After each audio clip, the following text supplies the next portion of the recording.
Em nome do Pai, do Filho e do Espírito Santo. Amém. Meus queridos irmãos e irmãs, celebramos hoje a memória de Santo Alberto Magno, bispo e doutor da Igreja.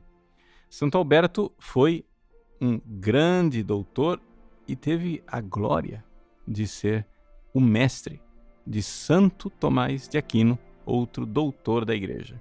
Quem foi Santo Alberto Magno? Vejam, Alberto Magno nasceu na Alemanha e ele logo quis seguir a carreira dos estudos. É interessante nós notarmos que, em primeiríssimo lugar, existe em Santo Alberto uma vocação, uma identificação com a ciência, ou seja, o estudo da verdade seguindo a luz natural da razão. Isso parece muito estranho para nós, porque afinal das contas, ele é um doutor da Igreja. Nós esperamos o que de um doutor da Igreja? Que ele seja versado, né, em sacra teologia e em filosofia, mas não nas ciências naturais, né? Ou seja, em física, química, biologia, essas coisas. No entanto, Santo Alberto Magno realizou uma obra extraordinária para a Igreja, que foi exatamente mostrar, né, com toda a clareza da sua sabedoria, que existe uma perfeita harmonia entre a fé e a ciência. Então, o que é que viveu Santo Alberto para chegar a esta conclusão? Ele, jovem, foi estudar no centro universitário mais prestigioso no campo das ciências naturais daquela época, na Idade Média, que era a Universidade de Pádua. É interessante nós notarmos que nós estamos aqui no século XIII, né? Passagem entre o século XII e o século XIII. As universidades, né, na Europa, elas surgiram com especializações. Paris era o grande centro para o estudo da teologia e da filosofia. Bolonha era o grande centro para o estudo do direito. E Pádua era o grande centro para o estudo das ciências naturais. Alberto Magno foi estudar em Pádua. E logo ali, ele não era religioso, ele era leigo. Ele mostrou o seu grande talento e a sua grande inteligência para perceber as coisas que são as verdades de Deus na natureza. É importante a gente enxergar isso, que Santo Alberto Magno era um cientista, né? No sentido moderno da palavra cientista.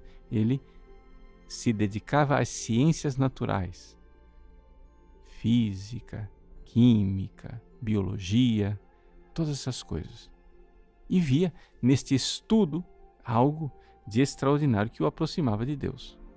Ele era um leigo santo, um leigo que procurava a ciência.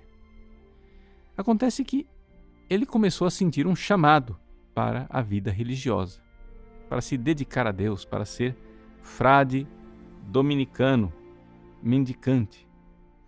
No entanto, apesar de ele sentir com clareza esse chamado, ele não pediu para entrar nos dominicanos. Por quê?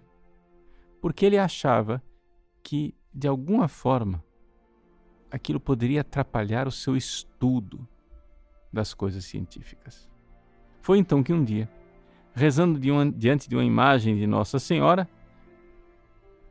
lhe disse que ele não tivesse medo, que ele entrasse na ordem dos dominicanos, que ela daria a ele uma grande inteligência e sabedoria para continuar estudando a ciência, mas que, no fim da vida, ela pediria essa inteligência de volta. Foi assim que Santo Alberto pediu para entrar nos dominicanos.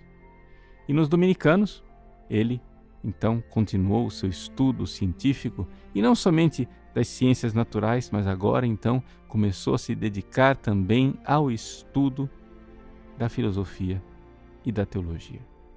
Foi exatamente isto que levou ele a introduzir dentro da filosofia e da teologia um filósofo que até então era deixado de lado: Aristóteles. Alberto Magno tinha conhecido Aristóteles nos seus estudos científicos, nos seus estudos de física. E, portanto, vendo que aquele pagão tinha enxergado verdades com a luz natural da razão, ele também começou a ver que ali tinha verdades filosóficas importantes. Aristóteles sempre tinha sido olhado e visto com uma certa suspeita. No lugar de Aristóteles, os filósofos e teólogos católicos usavam muito mais Platão, que parecia mais fácil de conciliar com as coisas espirituais. No entanto, Santo Alberto Magno mostrou a perfeita harmonia que reina entre a fé e a razão. Aquilo que o pagão Aristóteles enxergou de verdade com a luz natural da razão não estava em contradição com aquilo que nós enxergamos da verdade com a luz sobrenatural da fé. E por isso ele foi um grande doutor, um doutor da Igreja.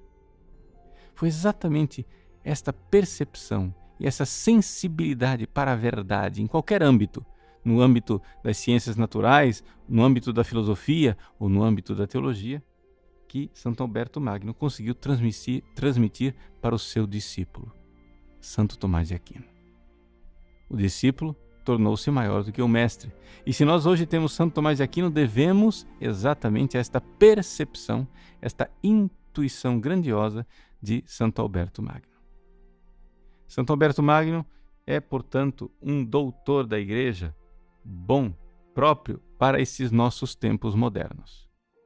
Os tempos em que nós achamos que existe uma contradição entre a fé e a ciência.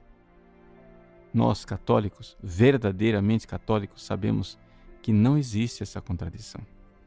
O Papa João Paulo II colocou, na sua encíclica famosa Fé e Razão, Fides et Ratio, uma comparação que nos ajuda a compreender que a luz natural da razão e a luz sobrenatural da fé são como duas asas que nos levam na direção da verdade. Para usarmos uma outra comparação, nós podemos dizer o seguinte: nós, seres humanos, temos uma única inteligência.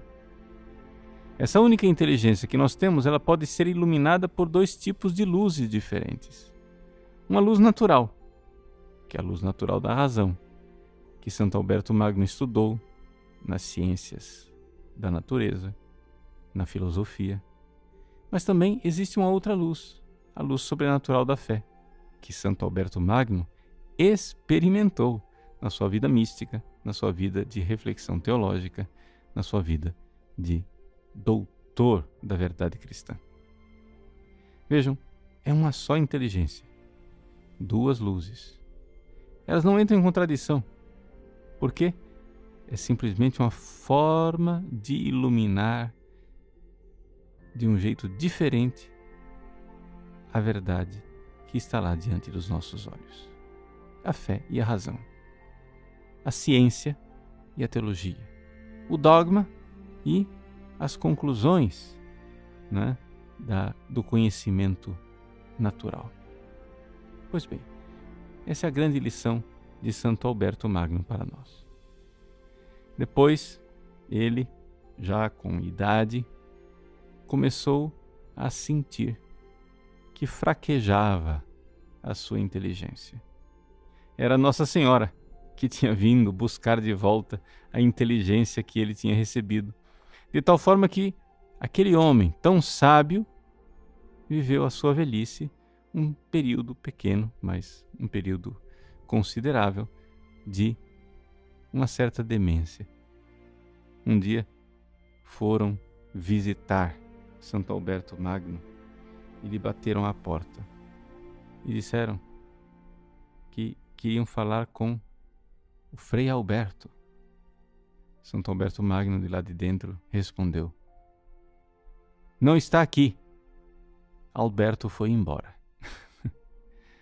Era a demência que tinha tomado conta, era Nossa Senhora que tinha buscado a sua inteligência, mas que agora está contemplando a Deus face a face no céu, com toda a sabedoria dos santos e a glória daqueles que serviram a verdade. Santo Alberto Magno, rogai por nós. Em nome do Pai, do Filho e do Espírito Santo. Amém.